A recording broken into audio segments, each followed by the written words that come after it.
All right, guys, today's going to be a reaction video on my favorite YouTuber, Marques Brownlee. And what he's talking about in this video is the electric car pre-order problem. So we're going to go into a lot of different things. This is Marques right here. He has 15.5 million subscribers on YouTube. He absolutely crushes it.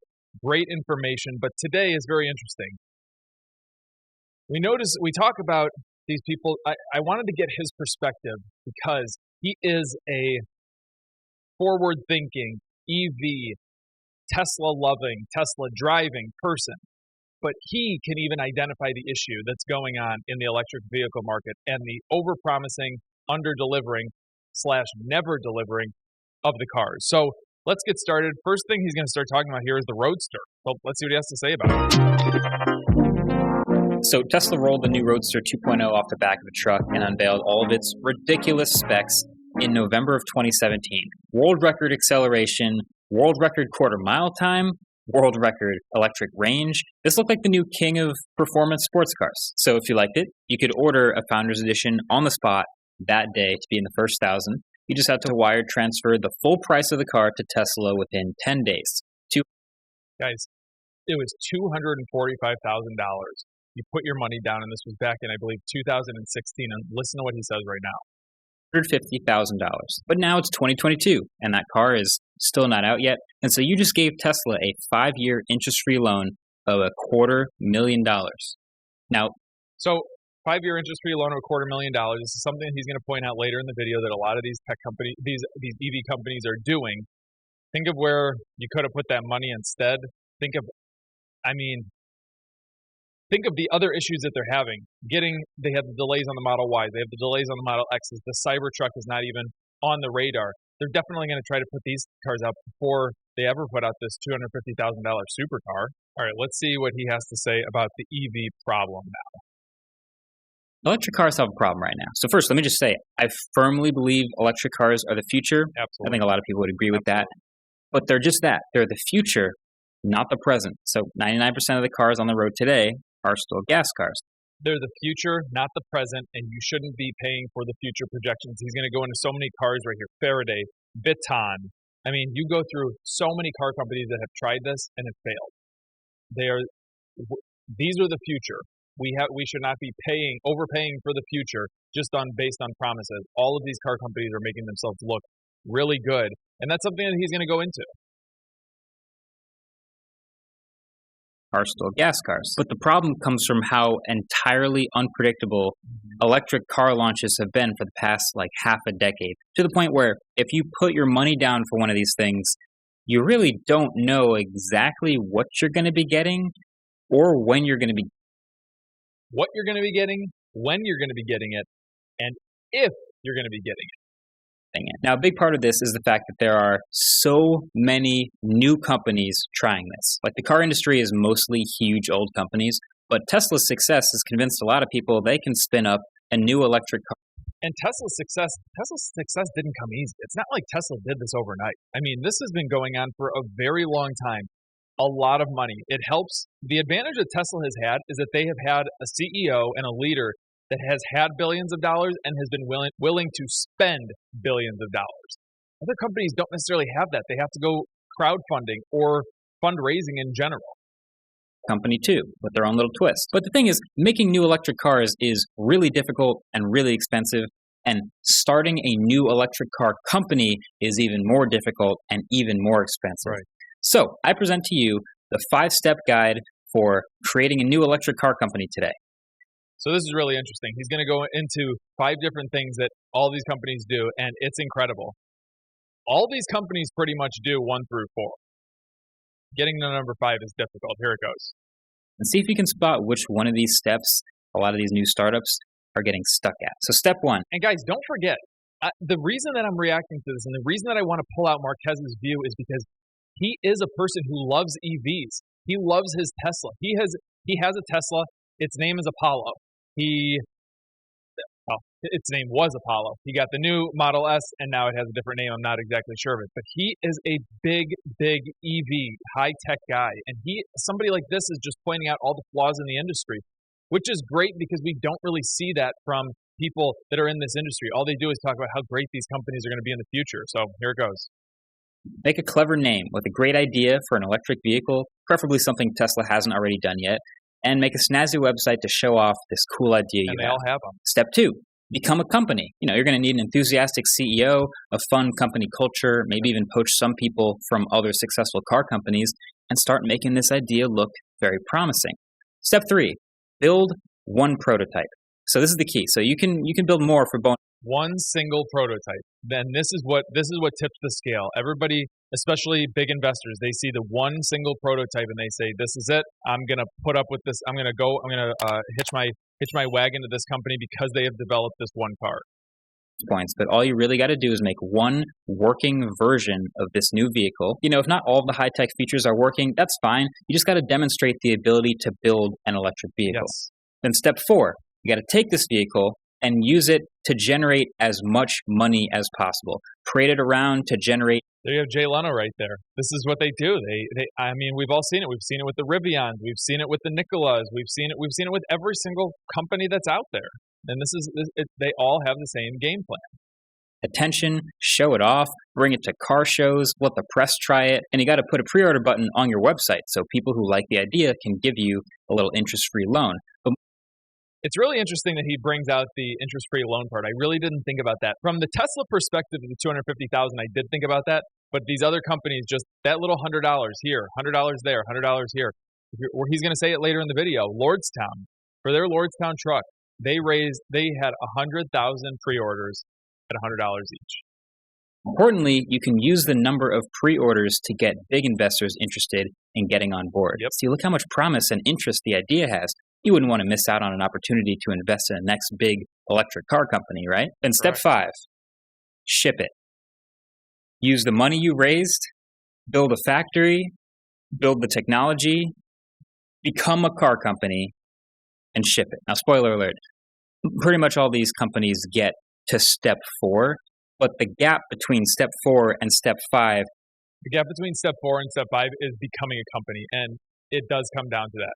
Can you do it? The majority of these companies we haven't seen. So let me let him talk for a few more seconds, then we're going to skip ahead. Is massive. It's like that how to draw an owl tutorial. Exactly. And that's what he's getting at. He's saying it's how step you 1, draw draw two circles. Step 2, draw the rest of the owl. But it's really hard.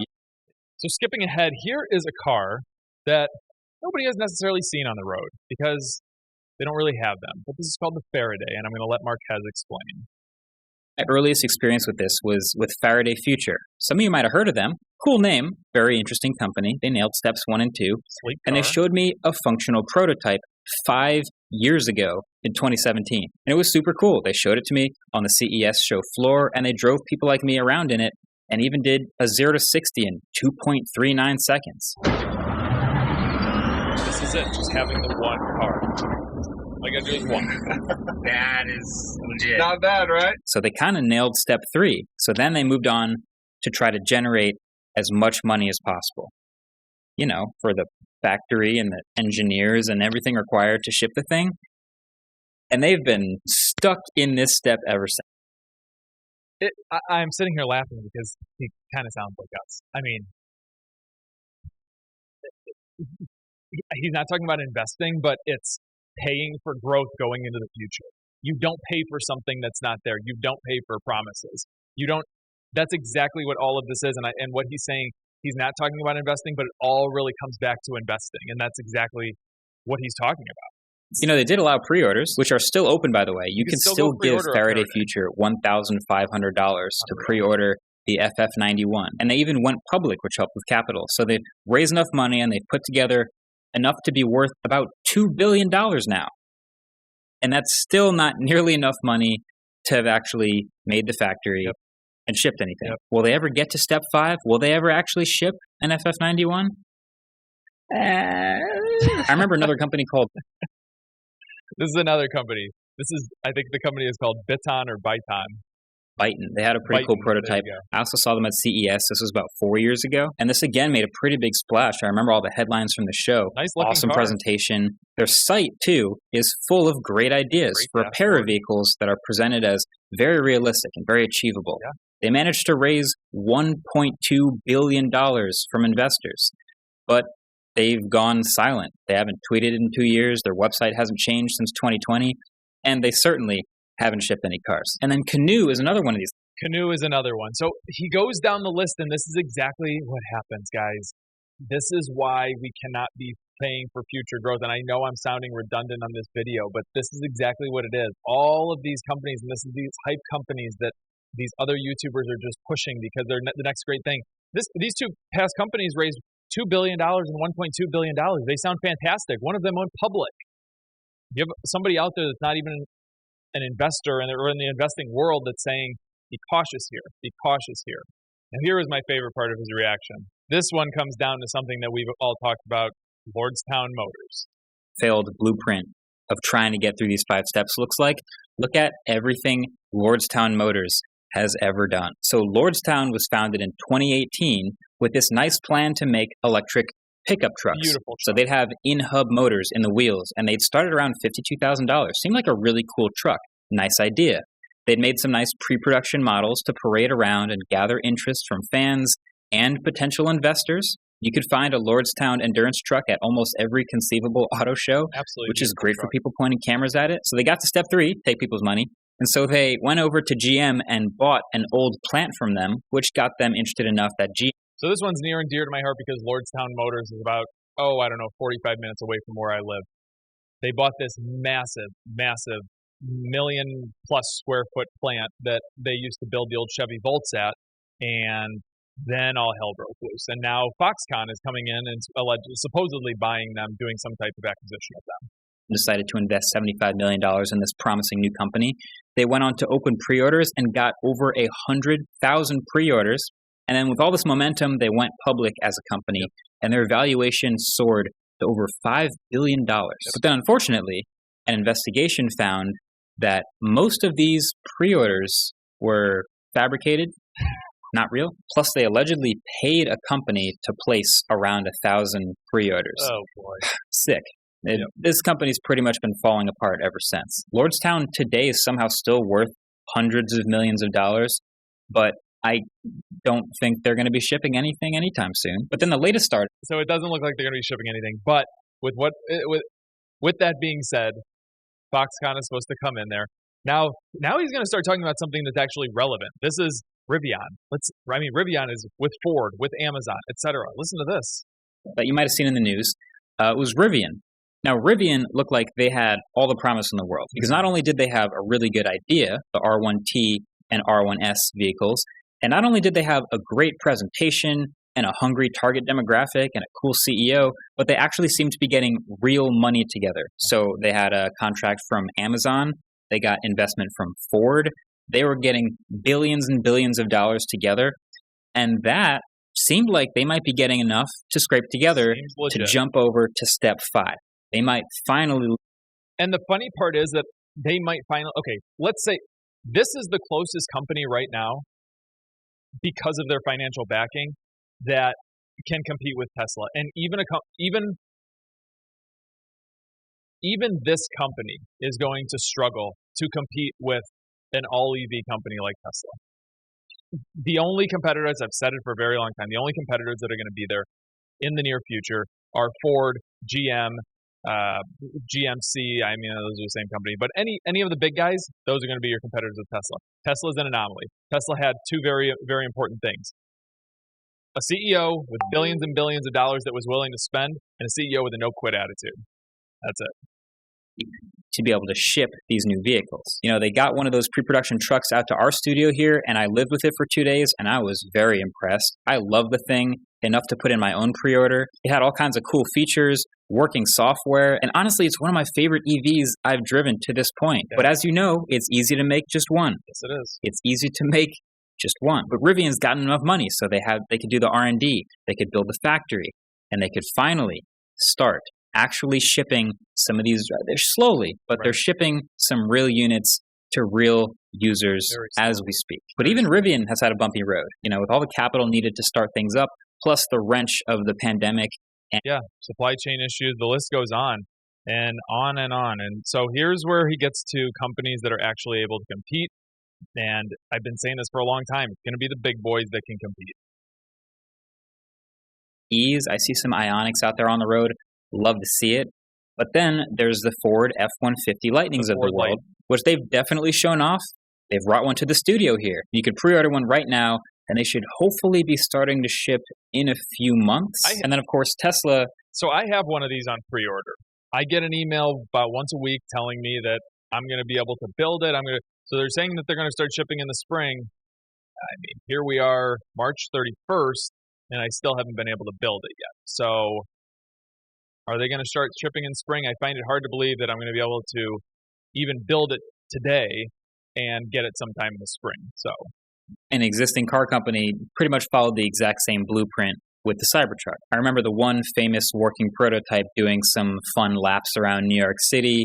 You know, the pre-orders climbing into the millions, which again is a few $100 million of interest-free loans straight to Tesla. So I find it funny. We talk about the Cybertruck.